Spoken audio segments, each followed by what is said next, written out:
What if I told you Santa Claus almost gave up on Christmas?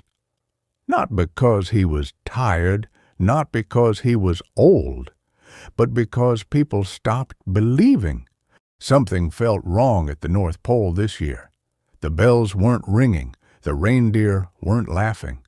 The workshop was quiet. Santa Claus sat alone, holding his red hat in his hands. He looked at the world below and whispered, "Maybe. They don't need me anymore." The world looked bright.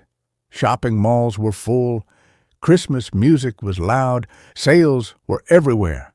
But people didn't look happy. Kids talked about prices, not wishes.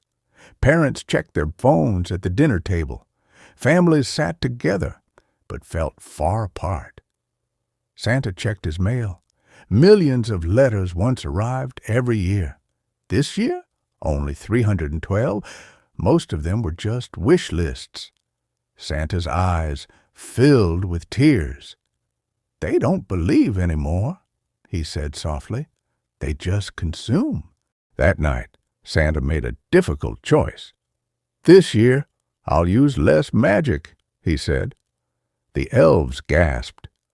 Santa continued calmly, "If people think Christmas is only about gifts, let them feel a Christmas without magic." It was reverse psychology. He didn't cancel Christmas. He simply stepped back, so the world could feel what it was missing. In an old neighborhood of New York, there was a small apartment. A 9-year-old boy named Ethan lived there. His father, Mark, had lost his factory job months ago. Every morning, Mark still wore a suit and left the house, pretending everything was fine. At night, he cried quietly in the bathroom. Ethan knew. A few days before Christmas, Ethan sat down to write a letter to Santa. He wrote one, then tore it up. Then he wrote another. This time, it was different. "Dear Santa, I know you're very busy. You don't have to come to my house. We're okay without gifts. Other kids need you more than I do. Please don't feel bad if you skip us." When Santa read the letter, his hands trembled.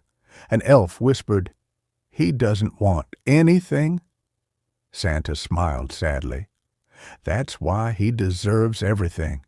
Santa faced a choice. If he followed his plan, he wouldn't visit the boy. If he didn't, a child's belief might break.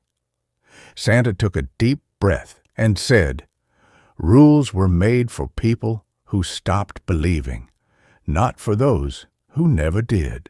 On Christmas Eve, Santa stood by his sleigh. He looked down at earth. One small window in New York glowed warmly. Ethan's home. Santa whispered, "Sometimes the ones who ask for nothing are the ones who need hope the most." And the sleigh descended. Santa didn't come with noise or celebration. He didn't use the chimney. He left only an envelope on the table. Inside was a job interview letter for Mark, a small note for Ethan. The note read, "You didn't ask for a miracle. That's why you received one. Belief isn't about rewards. It's about kindness when no one is watching." Ethan woke up early. He didn't search for gifts. He went straight to the table. The envelope. Mark read the letter. Tears rolled down his face.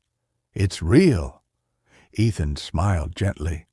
"I told you, Dad, that Christmas felt different. People felt something was missing, and finally understood what it was. Phones were put away. Families talked. Hugs lasted longer. Santa had used less magic, so people created their own.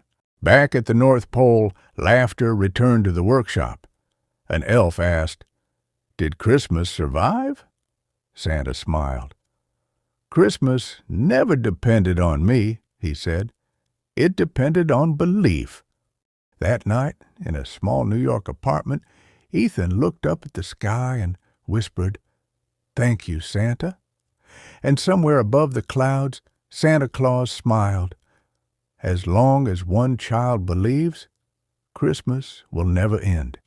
Santa is real. Christmas is real. As long as we keep it alive in our hearts.